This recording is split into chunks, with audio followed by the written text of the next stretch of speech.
Hello folks, welcome back to our channel LTT. Let's Tech Talk. This is C Shruti Gupta. जो भी SSC business and profession में होते हैं वो एक्सपेंसेस बियर करते ही करते हैं as per section 30 to section 38। अब वो एक्सपेंसेस बियर करने पर हर एक्सपेंस अलाउ भी होता है, बट कुछ ऐसी सिचुएशंस होती हैं या कुछ ऐसे कंप्लायंसेस होते हैं जिनको ना फुलफिल करने पर वो एक्सपेंसेस डिसअलाउ भी होते हैं। तो आज हम वही सेक्शन डिस्कस करने वाले हैं कि अगर कोई एसएससी अपनी टीडीएस की कंप्लायंस फुलफिल नहीं करता है तो उस केस में कौन से एक्सपेंडिचर होंगे जो डिसअलाउ कर दिए जाएंगे या फिर किस एक्सटेंट तक वो एक्सपेंडिचर डिसअलाउ होंगे। तो section 40 sub clause A is related to TDS compliance on expenditure, कि अगर कोई एसएससी टीडीएस की कंप्लायंस फुलफिल नहीं करता है तो कितना एक्सपेंडिचर डिसअलाउ होगा। तो फर्स्ट पॉइंट आता है उसमें कि कोई भी एसएससी अगर कोई इंटरेस्ट की पेमेंट करता है other than interest on loan, royalty या फिर कोई टेक्निकल फी जिस पर टीडीएस डिडक्ट होना चाहिए था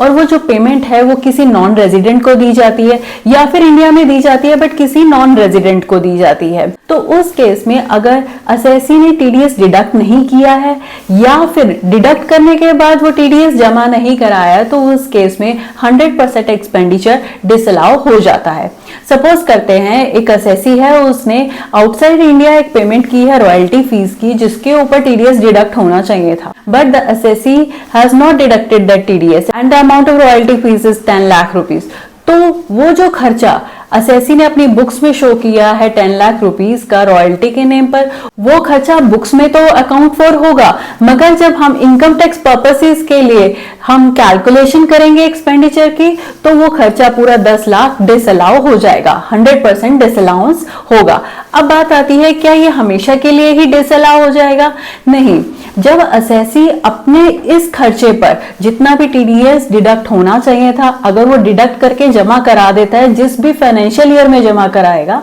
उस फाइनेंशियल ईयर में उस एसएससी को इस डिडक्शन का अलाउंस मिल जाएगा। अभी जैसे हमने बात करी फाइनेंशियल ईयर 22-23 में एसएससी ने ये 10 लाख का खर्चा बियर किया जिस पे टीडीएस डिडक्ट होना चाहिए था बट डिडक्ट नहीं किया। अब बात आती है सपोज करते हैं यही खर्चे का टीडीएस एसएससी फाइनेंशियल ईयर 23-24 में डिपॉजिट करा देता है इंक्लूडिंग इंटरेस्ट देयरऑन, तो उस केस में जब भी फाइनेंशियल ईयर 23-24 की रिटर्न दाखिल होगी एसएससी अपनी इनकम टैक्स रिटर्न फाइल करेगा तो उस केस में एसएससी अपना 10 लाख का एक्सपेंडिचर क्लेम कर सकता है जो कि अर्लियर डिसअलाउ हो गया था फॉर द फाइनेंशियल ईयर 22-23। इस तरह से कोई भी एसएससी अगर कोई फॉरेन पेमेंट करता है, कोई नॉन रेजिडेंट को पेमेंट करता है with respect to an expenditure where TDS is required to be deducted in deposit and the SSC has not deducted the tax और not deposited the tax, in that case 100% of the expenditure will be disallowed and the expenditure will be allowed in the year in which the TDS has been paid। अब next point आता है कि अगर कोई SSC है, SSC ने कोई expenditure beer किया है जिसके ऊपर टीडीएस की डिडक्शन होनी थी या डिडक्ट होने के बाद टीडीएस पे होना था बट एसएससी ने ना तो टीडीएस डिडक्ट किया है या फिर टीडीएस डिडक्ट करने के बाद पे नहीं किया है, तो उस केस में एसएससी का जो एक्सपेंडिचर है उसका 30% एक्सपेंडिचर डिसअलाउ हो जाएगा। अभी जो हमने फर्स्ट पॉइंट डिस्कस किया था उस केस में था कोई भी पेमेंट जो हमने नॉन रेजिडेंट को की है। इस केस में अदर देन नॉन रेजिडेंट अगर हमने कोई भी पेमेंट की है जिसमें हमारा टीडीएस का इम्प्लीकेशन था बट हमने टीडीएस या तो डिडक्ट नहीं किया है या डिडक्ट करके पे नहीं किया है, उस केस में 30% एक्सपेंडिचर डिसअलाउ हो जाएगा। और अलाउ कौन से ईयर में होगा? उस सब्सिक्वेंट ईयर में टीडीएस का अलाउंस मिलेगा जो कि 30% डिसअलाउ हो गया था जिस ईयर में एसएससी टीडीएस डिडक्ट करके जमा कराएगा। अब इसी सेक्शन में एक प्रोविजन भी एडिट किया गया है जो कि कहता है कि अगर एसएससी ने कोई टीडीएस डिडक्ट होना था एक्सपेंस पर बट वो एक्सपेंस पर टीडीएस डिडक्ट नहीं किया है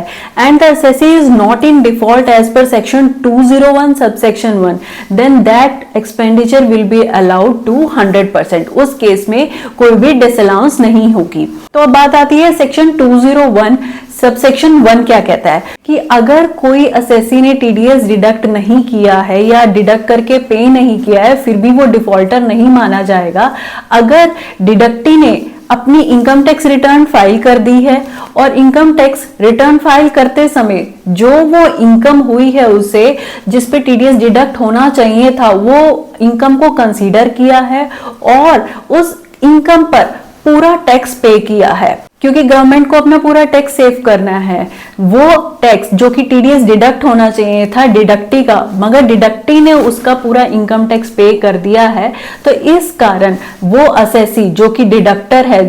वो डिफॉल्टर नहीं माना जाएगा, क्योंकि डिडक्टी ने अपना पूरा टैक्स पे कर दिया है उस इनकम को इंक्लूड करके। इस तरह से कोई भी असेसी जो कि एक पेमेंट करता है नॉन रेजिडेंट को and where TDS is required to be deducted, तो उस केस में 100% डिसअलाउंस होगा, और other than non resident payment होती है उस केस में 30% डिसअलाउंस होगा, अगर असेसी टीडीएस डिडक्ट नहीं करता है या फिर डिडक्ट करके जमा नहीं कराता है। और अगर assessee is not declared as defaulter under as per section 201 sub section 1, तो वो एक्सपेंडिचर का अलाउंस भी मिल जाएगा जिसपे टीडीएस डिडक्ट नहीं किया गया है या फिर डिडक्ट करके जमा नहीं कराया गया है। आई होप आपको इस डिस्कशन से क्लैरिटी आई होगी कि अगर हम टीडीएस डिपॉजिट नहीं कराते हैं तो कितना हमारा डिसअलाउंस होगा और कब हम उस एक्सपेंडिचर का अलाउंस ले सकते हैं। Thank you for listening, do subscribe to my channel. If you like the video, do hit the like button. Stay safe, stay healthy. Bye bye.